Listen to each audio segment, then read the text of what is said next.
ನಮಸ್ಕಾರ, welcome back to my channel. ನಾನು ನಿಮ್ಮ ನವೀನ್. ನಾನು ಇವತ್ತು ಕರ್ನಾಟಕದಿಂದ ತಿರುಪತಿಗೆ ಬೆಟ್ಟ ಹತ್ತಿ ಯಾವ ರೀತಿ ಹೋಗುವುದು ಅದರ ಬಗ್ಗೆ ಮಾಹಿತಿ ತಿಳಿಸಿಕೊಡುತ್ತೇನೆ. ನಮ್ಮ ಕರ್ನಾಟಕದಿಂದ ಬಸ್ ವ್ಯವಸ್ಥೆ ಮತ್ತು ಟ್ರೈನ್ ವ್ಯವಸ್ಥೆ ಇದೆ. ಟ್ರೈನ್ನಲ್ಲಿ ಹೋಗಬೇಕೆಂದರೆ ನಾವು ಮುಂಚೆನೇ ಟಿಕೆಟ್ ಬುಕ್ ಮಾಡ್ಕೋಬೇಕಾಗುತ್ತೆ. ನಾನು ರಾಯಚೂರಿನಿಂದ 11ವರೆಗೆ ನಮ್ಮ ಜರ್ನಿ ಸ್ಟಾರ್ಟ್ ಆಯಿತು. ನಾವು ರಾತ್ರಿ 7 ಗಂಟೆಗೆ ರೀಚ್ ಆದ್ವಿ. ತಿರುಪತಿ ಬೆಟ್ಟದ ಹತ್ತಿರ ಹೋಗೋಕ್ಕೆ ಅಲಿಪಿರಿ ಪಾದಾಲು ಅಂತಾರೆ. ಸ್ಟೇಷನ್ನಿಂದ ಹೊರಗಡೆ ಬಂದು ಆಟೋ ಏರಿ ಹೋದರೆ ಒಬ್ಬ ಮನುಷ್ಯಗೆ 20 ರೂಪಾಯಿ ತಗೊಂತಾರೆ.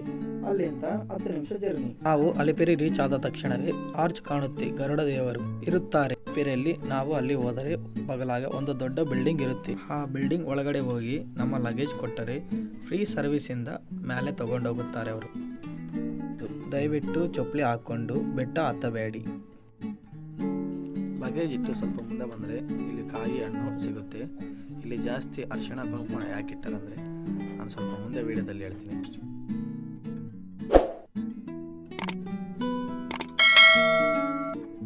ಇಲ್ಲಿಂದ ಸ್ಟಾರ್ಟ್ ಆಗುತ್ತೆ ಬೆಟ್ಟ ಹತ್ತೋದು.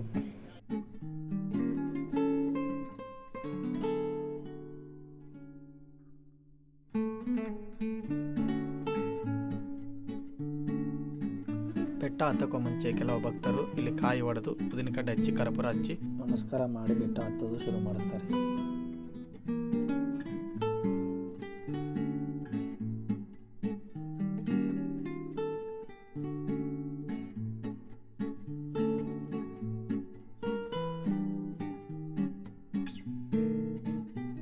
ಈ ಗೋಪುರ ಬಂದ್ಬಿಟ್ಟು ವೃಷಭಾದ್ರಿ ಮೊದಲನೇ ಬೆಟ್ಟ. ಮುಂದೆ 6 ಬೆಟ್ಟಗಳು ಹತ್ತಬೇಕಾಗುತ್ತೆ. 6 ಬೆಟ್ಟಗಳ ಹೆಸರು ಹೇಳ್ತೀನಿ. ಅಂಜನಾದ್ರಿ, ಗರುಡಾದ್ರಿ, ನೀಲಾದ್ರಿ, ನಾರಾಯಣಾದ್ರಿ, ಶೇಷಾದ್ರಿ, ವೈಕುಂಠಾದ್ರಿ.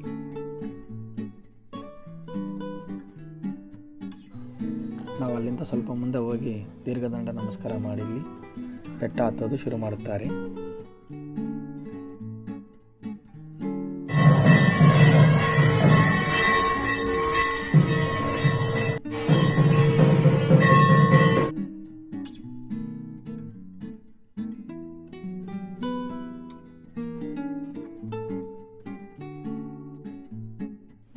ಇದು ಮತ್ಸ್ಯ ಅವತಾರ, ನಾರಾಯಣನ ಮೊದಲನೇ ಅವತಾರ. ನಾವು ಸ್ವಲ್ಪ ಮುಂದೆ ದೂರ ಹೋದರೆ ಒಂದು ಚೆಕಿಂಗ್ ಪಾಯಿಂಟ್ ಇರುತ್ತೆ. ಅಲ್ಲಿ ಚೆಕಿಂಗ್ ಪಾಯಿಂಟಲ್ಲಿ ನಮ್ಮ ಹತ್ರ ಏನಾದ್ರು ಗುಟ್ಕಾ ಸಿಗರೇಟ್ ಏನಾದ್ರು ಇದ್ರೆ ನಮ್ಮ ಹತ್ರ ತಗೊಂಡು ಮುಂದೆ ಬಿಡ್ತಾರೆ.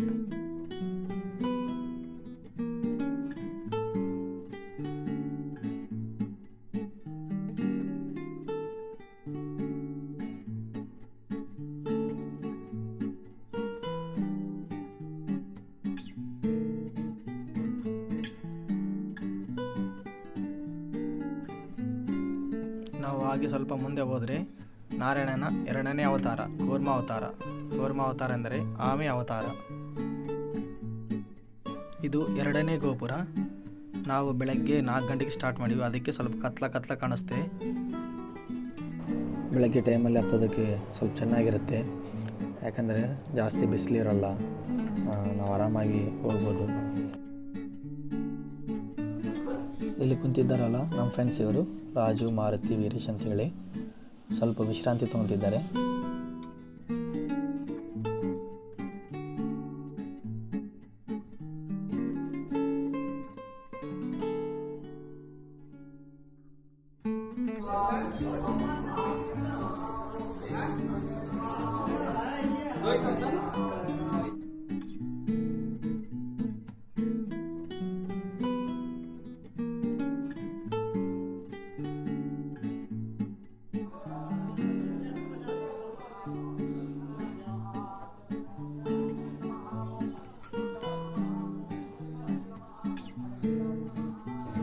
ವೆಂಕಟೇಶ್ವರ ಸ್ವಾಮಿಯ 3ನೇ ಅವತಾರ ವರಾಹ ಸ್ವಾಮಿ ಅವತಾರ.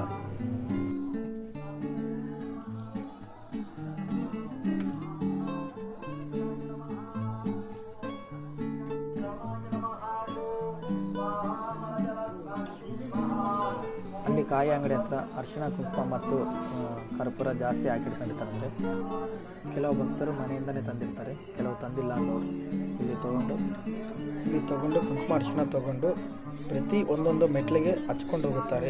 ಹಾಗೆ ಕೆಲವು ಭಕ್ತರು ಕರ್ಪೂರವನ್ನು ಹಚ್ಚುತ್ತಾರೆ, ಅವರ ಕೋರಿಕೆಯನ್ನು ನೆರವೇರಿಸುತ್ತಾರೆ.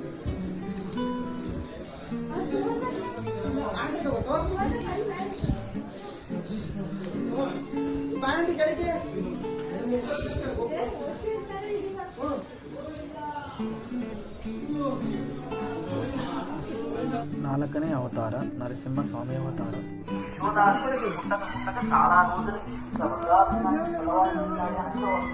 ರಾಜು ಯಾವ್ದಾರ ಡೈಲಾಗ್ ಹೇಳಪ್ಪ. ವೆಂಕಟೇಶ್ವರ ಸ್ವಾಮಿಯ 5ನೇ ಅವತಾರ ವಾಮನ ಅವತಾರ. ಈ ಗೋಪುರ ಹೆಸರು ಬಂದ್ಬಿಟ್ಟು ಗಾಲಿ ಗೋಪುರ ಅಂತ ಕರೀತಾರೆ. ಈ ದೇವರು ಬಂದ್ಬಿಟ್ಟು ಆಂಜನೇಯ ದೇವರು. ಒಳಗಡೆ ಹೋಗಕ್ಕೆ ಕ್ಯಾಮ್ರಾ ಅಲೋ ಇಲ್ಲ, ಅದಕ್ಕೆ ಹೊರಗಿಂದ ತೆಗಿತೀವಿ. ವೆಂಕಟೇಶ್ವರ ಸ್ವಾಮಿಯ 6ನೇ ಅವತಾರ ಪರಶುರಾಮ ಅವತಾರ.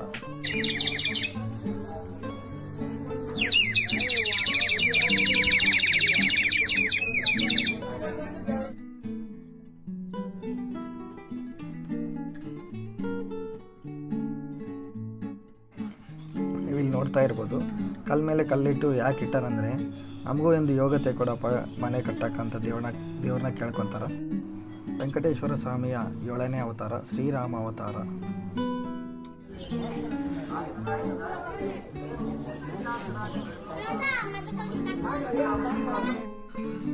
ವೆಂಕಟೇಶ್ವರ ಸ್ವಾಮಿಯ 8ನೇ ಅವತಾರ ಬಲರಾಮ ಅವತಾರ.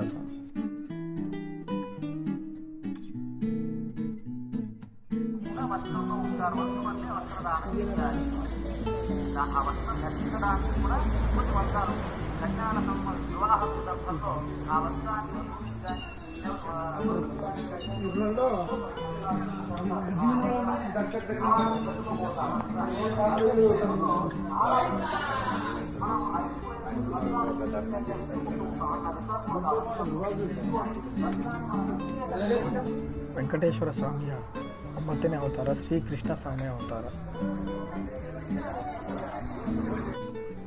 ವೆಂಕಟೇಶ್ವರ ಸ್ವಾಮಿಯ 10ನೇ ಅವತಾರ ಕಲ್ಕಿ ಅವತಾರ. ನಾವು ಸ್ವಲ್ಪ ಮುಂದೆ ಬಂದರೆ ಇಲ್ಲೊಂದು ಮ್ಯಾಪ್ ಸಿಗುತ್ತೆ, ಯಾವ ಯಾವ ಬೆಟ್ಟ ಹತ್ತೀವಿ ಅಂತೇಳಿ ತೋರಿಸ್ತೆ. ಇನ್ನು ನೀವು ಯಾವ ಬೆಟ್ಟ ಹತ್ತಬೇಕಂದ್ರೂ ಮಾಹಿತಿನೂ ತೋರಿಸ್ತೆ. ಇವಾಗ ಆಂಜನೇಯ ಸ್ವಾಮಿನ ದರ್ಶನ ಮಾಡಿಕೊಂಡು ಮುಂದೆ ಹೋಗೋಣ ಬನ್ನಿ. ಇಲ್ಲಿ ಏನು ವಿಶೇಷ ಐತಂದರೆ, ನಾವು ನಮ್ಮ ಫ್ರೆಂಡ್ಸ್ ಒಂದು ಫೋಟೋ ತೆಕ್ಕೊಂಡ್ವಿ. ಆದಮೇಲೆ ನಮ್ಮ ಫ್ರೆಂಡ್ ಬಂದುಬಿಟ್ಟು ಒಂದು ಸಿಂಗಲ್ ಫೋಟೋ ತೆಗಿತೀನಿ ಅಂತ ಹೇಳ್ದ ಆಂಜನೇಯ ಸ್ವಾಮಿದು. ಅಲ್ಲಿ ಪಟ್ನ ಅಂತೇಳಿ ಒಂದು ಫೋಟೋ ತೆಗೆದ್ರೆ ಅಲ್ಲಿ ಶ್ರೀರಾಮ ಆಂಜನೇಯ ಸ್ವಾಮಿ ಇಬ್ಬರೂ ದರ್ಶನ ಕೊಟ್ಬಿಟ್ರು ನಮ್ಗೆ. ಇಲ್ಲೊಂದು ಯಾರೋ ಮಾರ್ಕ್ ಹಾಕಿ ನೋಡು ಇಲ್ಲೇ.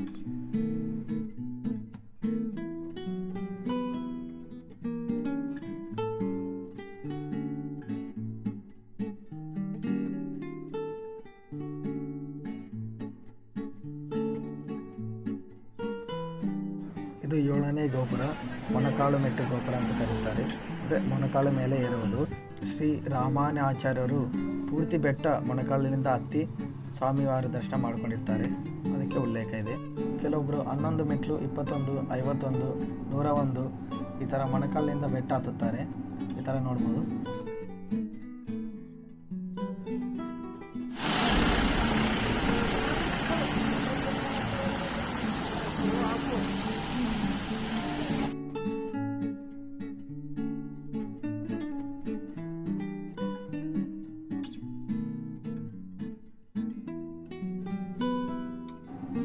ಬೆಟ್ಟ ಲಾಸ್ಟ್ ಅಂತದ್ದು ಬಂದೀವಿ, ಮುಂದೆ ಹೋಗೋಣ ಬನ್ನಿ.